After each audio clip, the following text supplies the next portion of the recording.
Lukas pasal 17 sampai dengan 21. Pasal 17. Beberapa nasihat. Yesus berkata kepada murid-muridnya, "Tidak mungkin tidak akan ada penyesatan, tetapi celakalah orang yang mengadakannya. Adalah lebih baik baginya jika sebuah batu kilangan diikatkan pada lehernya lalu ia dilemparkan ke dalam laut daripada menyesatkan salah satu dari orang-orang yang lemah ini. Jagalah dirimu, jikalau saudaramu berbuat dosa, tegurlah dia, dan jikalau ia menyesal, ampunilah dia. Jagalah dirimu, jikalau saudaramu berbuat dosa, tegurlah dia, dan jikalau ia menyesal, ampunilah dia. Bahkan jikalau ia berbuat dosa terhadap engkau 7 kali sehari, dan 7 kali ia kembali kepadamu dan berkata, aku menyesal, engkau harus mengampuni dia." Lalu kata rasul-rasul itu kepada Tuhan, "Tambahkanlah iman kami." Jawab Tuhan, "Kalau sekiranya kamu mempunyai iman sebesar biji sesawi saja, kamu dapat berkata kepada pohon ara ini, terbantunlah engkau dan tertanamlah di dalam laut, dan ia akan taat kepadamu." Tuan dan hamba, siapa di antara kamu yang mempunyai seorang hamba yang membaca atau menggembalakan ternak baginya, akan berkata kepada hamba itu, setelah ia pulang dari ladang, "Mari segera makan"? Bukankah sebaliknya ia akan berkata kepada hamba itu, "Sediakanlah makananku, ikatlah pinggangmu dan layanilah aku sampai selesai aku makan dan minum, dan sesudah itu engkau boleh makan dan minum"? Adakah ia berterima kasih kepada hamba itu karena hamba itu telah melakukan apa yang ditugaskan kepadanya? Demikian jugalah kamu. Apabila kamu telah melakukan segala sesuatu yang ditugaskan kepadamu, hendaklah kamu berkata, "Kami adalah hamba-hamba yang tidak berguna. Kami hanya melakukan apa yang kami harus lakukan." Ke-10 orang kusta. Dalam perjalanannya ke Yerusalem, Yesus menyusur perbatasan Samaria dan Galilea.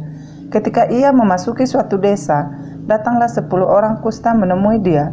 Mereka tinggal berdiri agak jauh dan berteriak, "Yesus, Guru, kasihanilah kami." Lalu ia memandang mereka dan berkata, "Pergilah, perlihatkanlah dirimu kepada imam-imam."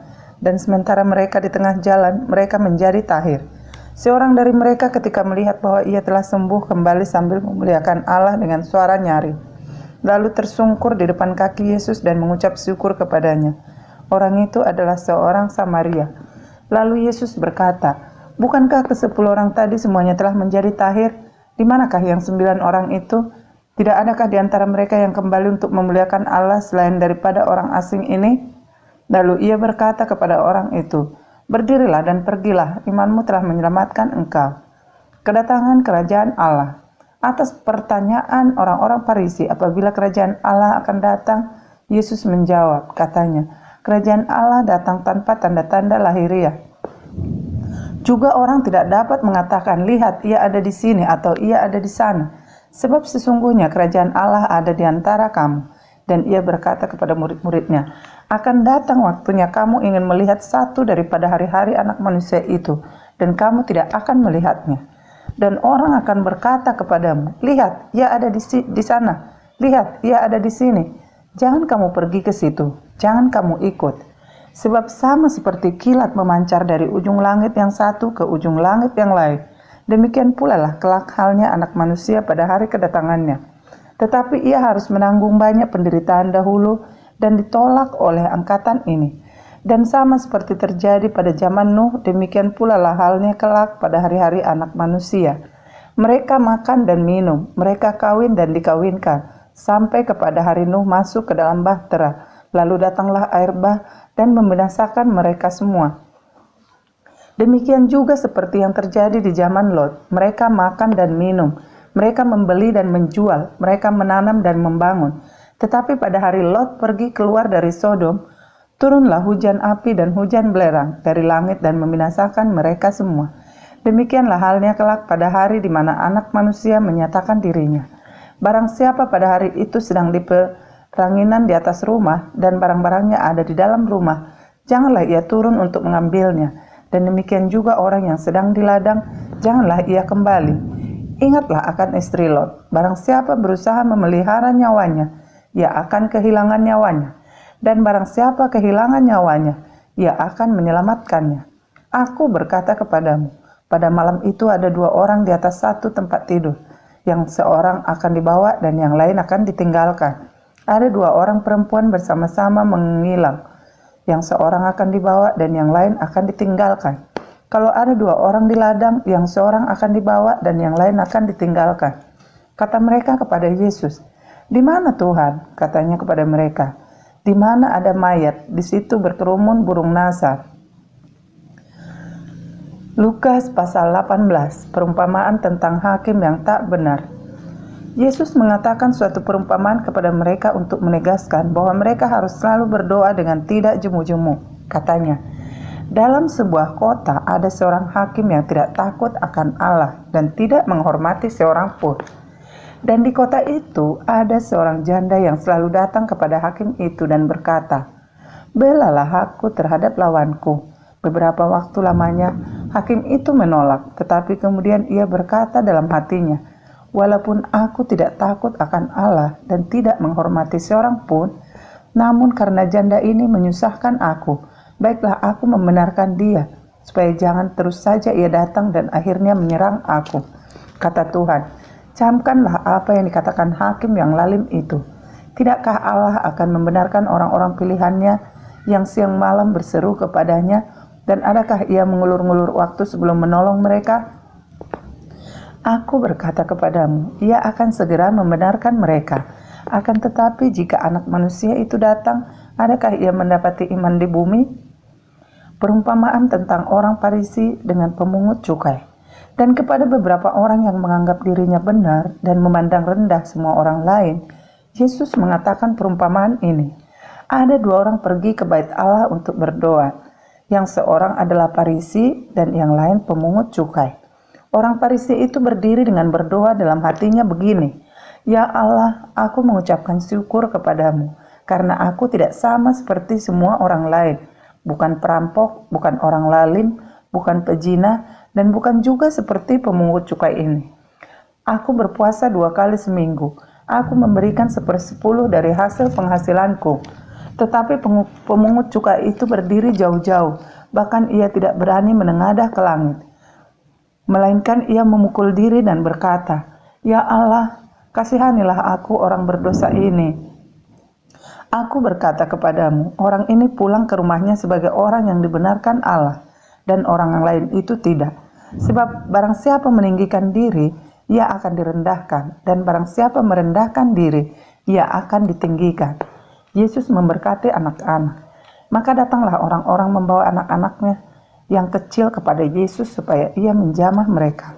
Melihat itu murid-muridnya memarahi orang-orang itu.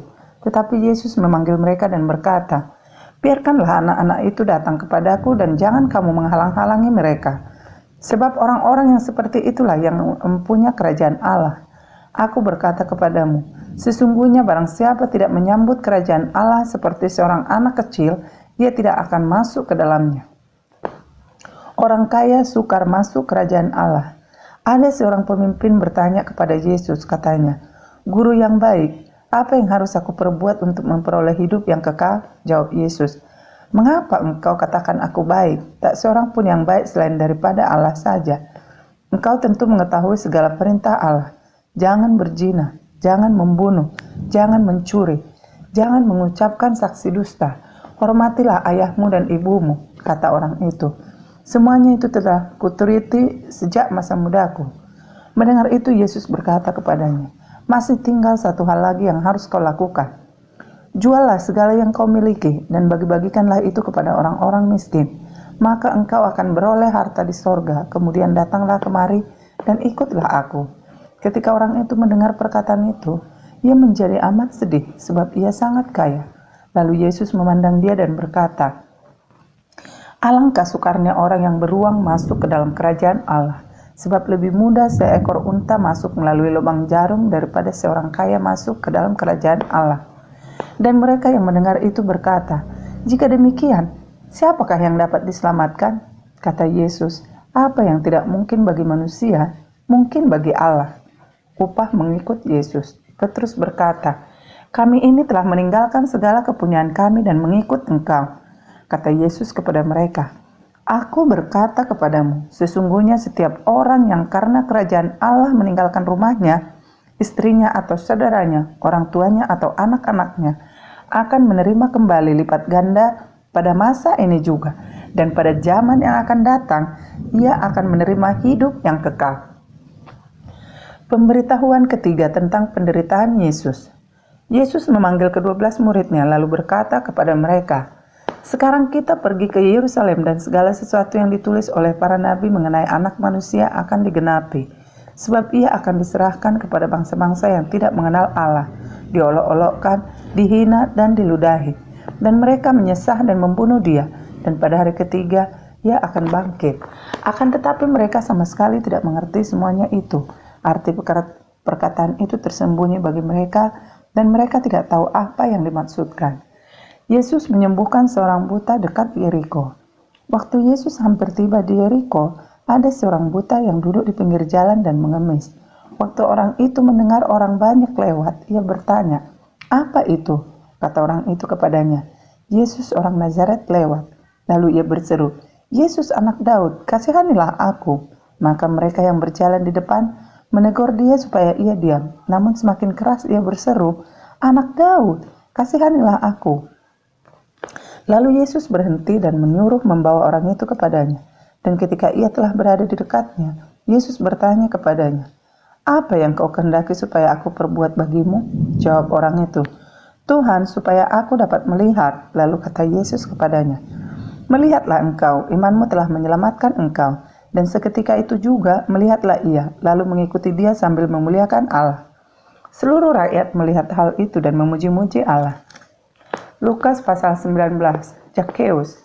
Yesus masuk ke kota Yeriko dan berjalan terus melintasi kota itu. Di situ ada seorang bernama Zakheus, kepala pemungut cukai, dan ia seorang yang kaya.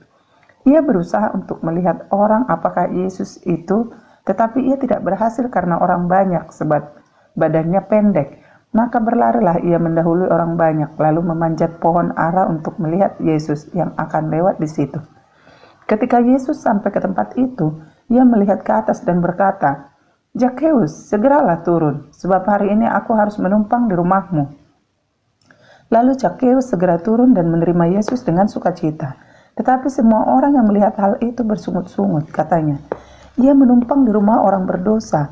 Tetapi Zakheus berdiri dan berkata kepada Tuhan, "Tuhan, setengah dari milikku akan kuberikan kepada orang miskin, dan sekiranya ada sesuatu yang kuperas dari seseorang, akan kukembalikan 4 kali lipat." Kata Yesus kepadanya, "Hari ini telah terjadi keselamatan kepada rumah ini, karena orang ini pun anak Abraham.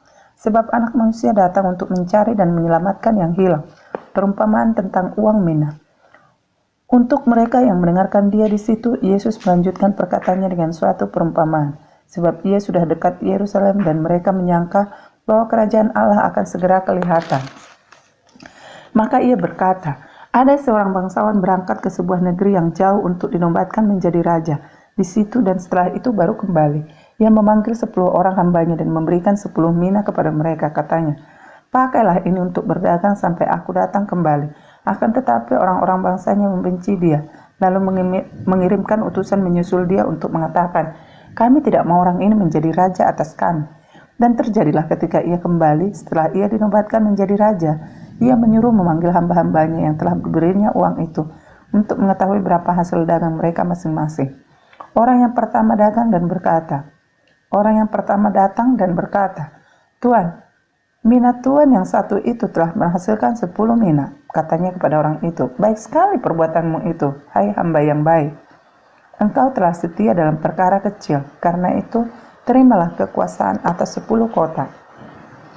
Datanglah yang kedua dan berkata, 'Tuan, mina tuan telah menghasilkan 5 mina.' Katakan kepada orang itu, 'Dan engkau kuasailah 5 kota.' Dan hamba yang ketiga datang dan berkata, 'Tuan, inilah mina tuan, aku telah menimpanya dalam sapu tangan, sebab aku takut akan Tuan karena Tuan adalah manusia yang keras. Tuan mengambil apa yang tidak pernah Tuan taruh, dan Tuan menuai apa yang tidak Tuan tabur.' Katanya kepada orang itu, 'Hai hamba yang jahat, aku akan menghakimi engkau menurut perkataanmu sendiri. Engkau sudah tahu bahwa aku adalah orang yang keras, yang mengambil apa yang tidak pernah aku taruh dan menuai apa yang tidak aku tabur. Jika demikian, mengapa uangku itu tidak kau berikan kepada orang yang menjalankan uang? Maka sekembalinya aku dapat mengambilnya serta dengan bunganya." Lalu katanya kepada orang-orang yang berdiri di situ, "Ambillah mina yang satu itu daripadanya dan berikanlah kepada orang yang mempunyai 10 mina itu." Kata mereka kepadanya, "Tuan, ia sudah mempunyai 10 mina." Jawabnya, "Aku berkata kepadamu, setiap orang yang mempunyai kepadanya akan diberi, tetapi siapa yang tidak mempunyai, diberi daripadanya akan diambil juga apa yang ada padanya. Akan tetapi semua seteruku ini yang tidak suka atau aku menjadi rajanya, bawalah mereka kemari dan bunuhlah mereka di depan mataku." Yesus dielu-elukan di Yerusalem. Dan setelah mengatakan semuanya itu, Yesus mendahului mereka dan meneruskan perjalanannya ke Yerusalem. Ketika ia telah dekat Betfage dan Betania yang terletak di gunung yang bernama Bukit Zaitun, Yesus menyuruh 2 orang muridnya dengan pesan, "Pergilah ke kampung yang di depanmu itu. Pada waktu kamu masuk di situ, kamu akan mendapati seekor keledai muda tertambat yang belum pernah ditunggangi orang. Lepaskanlah keledai itu dan bawalah kemari. Dan jika ada orang bertanya kepadamu, 'Mengapa kamu melepaskannya?' jawablah begini, 'Tuhan memerlukannya.' Lalu pergilah mereka yang disuruh itu, dan mereka mendapati segala sesuatu seperti yang telah dikatakan Yesus. Ketika mereka melepaskan keledai itu, berkatalah orang yang punya keledai itu, 'Mengapa kamu melepaskan keledai itu?' Kata mereka, 'Tuhan memerlukannya.' Mereka membawa keledai itu kepada Yesus, lalu mengalasinya dengan pakaian mereka dan menolong Yesus naik ke atasnya. Dan sementara Yesus mengendarai keledai itu, mereka menghamparkan pakaiannya di jalan.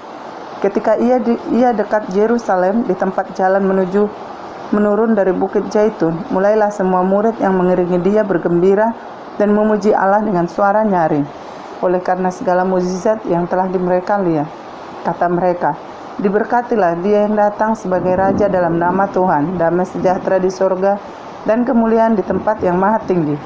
Beberapa orang Farisi yang turut dengan orang banyak itu berkata kepada Yesus, "Guru, tegurlah murid-muridmu itu." Jawabnya, "Aku berkata kepadamu, jika mereka ini diam, maka batu ini akan berteriak." Dan ketika Yesus telah dekat dan melihat kota itu, ia menangisinya. Katanya, "Wahai, betapa baiknya jika pada hari ini juga engkau mengerti apa yang perlu untuk damai sejahteramu. Tetapi sekarang hal itu tersembunyi bagi matamu. Sebab akan datang harinya bahwa musuhmu akan mengelilingi engkau dengan kubu, lalu mengepung engkau dan menghimpit engkau dari segala jurusan. Dan mereka akan membinasakan engkau beserta dengan pendudukmu. Dan pada tembokmu mereka tidak akan membiarkan satu batu pun tinggal terletak di atas batu yang lain, karena engkau tidak mengetahui saat bila mana Allah melawat engkau." Yesus menyucikan bait Allah. Lalu Yesus masuk ke bait Allah dan mulailah ia mengusir semua pedagang di situ. Katanya kepada mereka, "Ada tertulis, rumahku adalah rumah doa, tetapi kamu menjadikannya sarang penyamuk." Tiap-tiap hari ia mengajar di dalam bait Allah. Imam-imam kepala dan ahli-ahli Taurat serta orang-orang terkemuka dari bangsa Israel berusaha untuk membinasakan dia. Tetapi mereka tidak tahu bagaimana harus melakukannya, sebab seluruh rakyat terpikat kepadanya dan ingin mendengarkan dia. Lukas pasal 20, pertanyaan mengenai kuasa Yesus. Pada suatu hari ketika Yesus mengajar orang banyak di bait Allah dan memberitakan Injil, datanglah imam-imam kepala dan ahli-ahli Taurat serta tua-tua ke situ. Dan mereka berkata kepada Yesus, "Katakanlah kepada kami dengan kuasa manakah engkau melakukan hal-hal itu? Dan siapa yang memberikan kuasa itu kepadamu?" Jawab Yesus kepada mereka, "Aku juga akan mengajukan suatu pertanyaan kepada kamu. Katakanlah kepadaku, baptisan Yohanes itu dari surga atau dari manusia?" Mereka mempertimbangkannya di antara mereka dan berkata, "Jikalau kita katakan dari surga, ia akan berkata, 'Mengapakah kamu tidak percaya kepadanya?' Tetapi jikalau kita katakan dari manusia, seluruh rakyat akan melempari kita dengan batu, sebab mereka yakin bahwa Yohanes adalah seorang nabi." Lalu mereka menjawab bahwa mereka tidak tahu dari mana baptisan itu. Maka kata Yesus kepada mereka, "Jika demikian, aku juga tidak mengatakan kepadamu dengan kuasa manakah aku melakukan hal itu." Perumpamaan tentang penggarap-penggarap kebun anggur. Lalu Yesus mengatakan perumpamaan ini kepada orang banyak. Seorang membuka kebun anggur, kemudian ia menewakannya kepada penggarap-penggarap, lalu berangkat ke negeri lain untuk waktu yang agak lama. Dan ketika sudah tiba musimnya, ia menyuruh seorang hamba kepada penggarap-penggarap itu supaya mereka menyerahkan sebagian dari hasil kebun anggur itu kepadanya. Tetapi penggarap-penggarap itu memukul hamba itu dan menyuruhnya pulang dengan tangan hampa. Sesudah itu ia menyuruh seorang hamba yang lain, tetapi hamba itu juga dipukul dan dipermalukan oleh mereka, lalu disuruh pulang dengan tangan hampa. Selanjutnya ia menyuruh hamba yang ketiga, tetapi orang itu juga dilukai oleh mereka, lalu dilemparkan keluar kebun itu. Maka kata tuan kebun anggur itu, "Apakah yang harus kuperbuat? Aku akan menyuruh anakku yang kekasih." Tentu ia mereka segani. Tetapi ketika penggarap-penggarap itu melihat anaknya itu, mereka berunding, katanya, "Ia adalah ahli waris. Mari kita bunuh dia, supaya warisan ini menjadi milik kita." Lalu mereka melemparkan dia keluar kebun anggur itu dan membunuhnya. Sekarang apa yang akan dilakukan oleh tuan kebun anggur itu dengan mereka? Ia akan datang dan membinasakan penggarap-penggarap itu dan mempercayakan kebun anggur itu kepada orang-orang lain. Mendengar itu mereka berkata, "Sekali-kali jangan." Tetapi Yesus memandang mereka dan berkata, "Jika demikian, apakah arti nas ini? Batu yang dibuang oleh tukang-tukang bangunan telah menjadi batu penjuru. Barang siapa jatuh ke atas batu itu, ia akan hancur, dan barang siapa ditimpa batu itu, ia akan remuk." Lalu ahli-ahli Taurat dan imam-imam kepala berusaha menangkap dia pada saat itu juga, sebab mereka tahu bahwa merekalah yang dimaksudkannya dengan perumpamaan itu, tetapi mereka takut kepada orang banyak. Tentang membayar pajak kepada Kaisar. Ahli-ahli Taurat dan imam-imam kepala mengamat-amati Yesus. Mereka menyuruh kepadanya mata-mata yang berlaku seolah-olah orang jujur, supaya mereka dapat menjeratnya dengan suatu pertanyaan dan menyerahkannya kepada wewenang dan kuasa wali negeri. Orang-orang itu mengajukan pertanyaan ini kepadanya, "Guru, kami tahu bahwa segala perkataan dan pengajaranmu benar, dan engkau tidak mencari muka, melainkan dengan jujur mengajar jalan Allah. Apakah kami diperbolehkan membayar pajak kepada Kaisar atau tidak?" Tetapi Yesus mengetahui maksud mereka yang licik itu, lalu berkata kepada mereka, "Tunjukkanlah kepadaku 1 dinar. Gambar dan tulisan siapakah ada padanya?" Jawab mereka, "Gambar dan tulisan Kaisar." Lalu kata Yesus kepada mereka, "Kalau begitu, berikanlah kepada Kaisar apa yang wajib kamu berikan kepada Kaisar, dan kepada Allah apa yang wajib kamu berikan kepada Allah." Dan mereka tidak dapat menjerat dia dalam perkataannya di depan orang banyak. Mereka heran akan jawabnya itu dan mereka diam. Pertanyaan orang Saduki tentang kebangkitan. Maka datanglah kepada Yesus beberapa orang Saduki yang tidak mengakui adanya kebangkitan.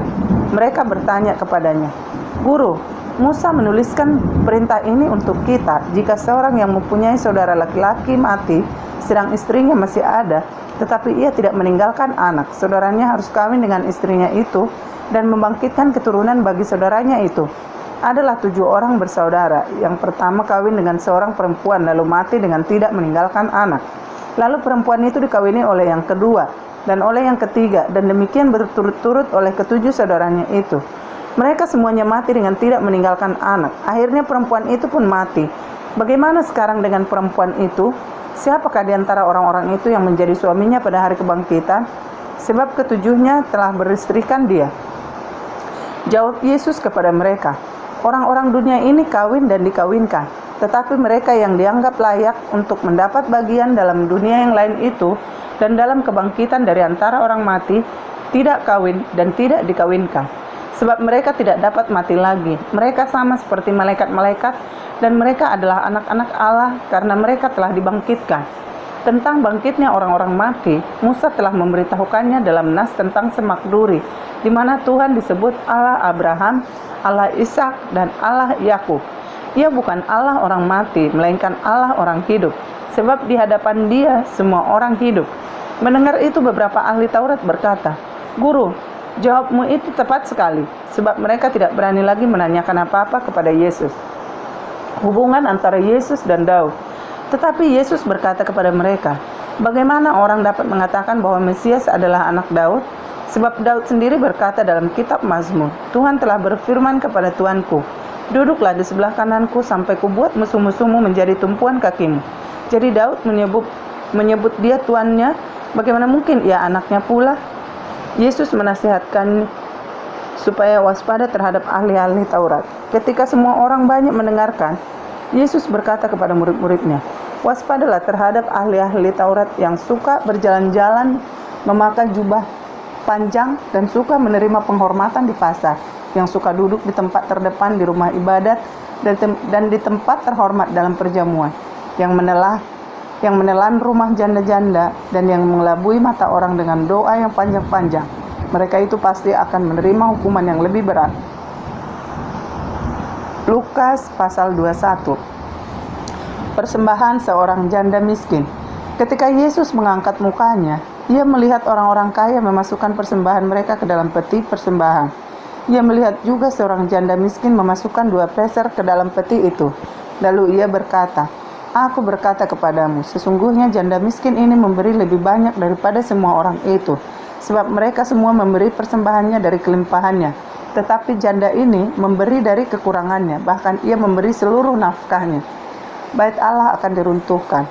Ketika beberapa orang berbicara tentang bait Allah dan mengagumi bangunan itu yang dihiasi dengan batu yang indah-indah dan dengan berbagai-bagai barang persembahan, berkatalah Yesus, "Apa yang kamu lihat di situ akan datang harinya di mana tidak ada satu pun akan dibiarkan terletak di atas batu yang lain. Semuanya akan diruntuhkan."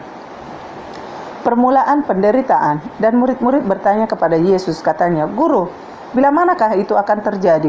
Dan apakah tandanya kalau itu akan terjadi?" Jawabnya, "Waspadalah supaya kamu jangan disesatkan. Sebab banyak orang akan datang dengan memakai namaku dan berkata, 'Akulah dia,' dan saatnya sudah dekat. Janganlah kamu mengikuti mereka. Dan apabila kamu mendengar tentang peperangan dan pemberontakan, janganlah kamu terkejut, sebab semuanya itu harus terjadi dahulu. Tetapi itu tidak berarti kesudahannya akan datang segera." Ia berkata kepada mereka, Bangsa akan bangkit melawan bangsa dan kerajaan melawan kerajaan, dan akan terjadi gempa bumi yang dahsyat, dan di berbagai tempat akan ada penyakit sampar dan kelaparan, dan akan terjadi juga hal-hal yang mengejutkan dan tanda-tanda yang dahsyat dari langit. Tetapi sebelum semuanya itu kamu akan ditangkap dan dianiaya. Kamu akan diserahkan ke rumah-rumah ibadat dan penjara-penjara, dan kamu akan dihadapkan kepada raja-raja dan penguasa-penguasa oleh karena namaku. Hal itu akan menjadi kesempatan bagimu untuk bersaksi.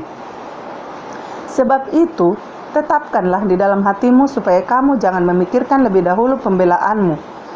Sebab aku sendiri akan memberikan kepadamu kata-kata hikmah, sehingga kamu tidak dapat ditentang atau dibantah lawan-lawanmu. Dan kamu akan diserahkan juga oleh orang tuamu, saudara-saudaramu, kaum keluargamu, dan sahabat-sahabatmu, dan beberapa orang di antara kamu akan dibunuh. Dan kamu akan dibenci semua orang oleh karena namaku, tetapi tidak sehelai pun dari rambut kepalamu akan hilang. Kalau kamu tetap bertahan, kamu akan memperoleh hidupmu. Tentang runtuhnya Yerusalem. Apabila kamu melihat Yerusalem dikepung oleh tentara-tentara, ketahuilah bahwa keruntuhannya sudah dekat. Pada waktu itu orang-orang yang berada di Yudea harus melarikan diri ke pegunungan, dan orang-orang yang berada di dalam kota harus mengungsi, dan orang-orang yang berada di pedusunan jangan masuk lagi ke dalam kota. Sebab itulah masa pembalasan di mana akan genap semua yang ada tertulis. Celakalah ibu-ibu yang sedang hamil atau yang menyusukan bayi pada masa itu, sebab akan datang kesesakan yang dahsyat atas seluruh negeri dan murka atas bangsa ini. Dan mereka akan tewas oleh mata pedang dan dibawa sebagai tawanan ke segala bangsa, dan Yerusalem akan diinjak-injak oleh bangsa-bangsa yang tidak mengenal Allah, sampai genaplah zaman bangsa-bangsa itu. Kedatangan anak manusia, perumpamaan tentang pohon ara. Dan akan ada tanda-tanda pada matahari dan bulan dan bintang-bintang. Dan di bumi bangsa-bangsa akan takut dan bingung menghadapi deru dan gelora laut. Orang akan mati ketakutan karena kecemasan berhubung dengan segala apa yang menimpa bumi ini. Sebab kuasa-kuasa langit akan goncang. Pada waktu itu orang akan melihat anak manusia datang dalam awan dengan segala kekuasaan dan kemuliaannya. Apabila semuanya itu mulai terjadi, bangkitlah dan angkatlah mukamu, sebab penyelamatanmu sudah dekat. Lalu Yesus mengatakan perumpamaan ini kepada mereka. Perhatikanlah pohon ara atau pohon apa saja. Apabila kamu melihat pohon-pohon itu sudah bertunas, kamu tahu dengan sendirinya bahwa musim panas sudah dekat. Demikian juga, jika kamu melihat hal-hal itu terjadi, ketahuilah bahwa kerajaan Allah sudah dekat. Aku berkata kepadamu, sesungguhnya angkatan ini tidak akan berlalu sebelum semuanya terjadi. Langit dan bumi akan berlalu, tetapi perkataanku tidak akan berlalu. Nasihat supaya berjaga-jaga. Jagalah dirimu supaya hatimu jangan syarat oleh pesta pora dan kemabukan, serta kepentingan-kepentingan duniawi, dan supaya hari Tuhan jangan dengan tiba-tiba jatuh ke atas dirimu seperti suatu jerat. Sebab ia akan menimpa semua penduduk bumi ini. Berjaga-jagalah senantiasa sambil berdoa, supaya kamu beroleh kekuatan untuk luput dari semua yang akan terjadi itu, dan supaya kamu tahan berdiri di hadapan Anak Manusia. Pada siang hari Yesus mengajar di Bait Allah, dan pada malam hari ia keluar dan bermalam di gunung yang bernama Bukit Zaitun. Dan pagi-pagi semua orang banyak datang kepadanya di dalam Bait Allah untuk mendengarkan Dia.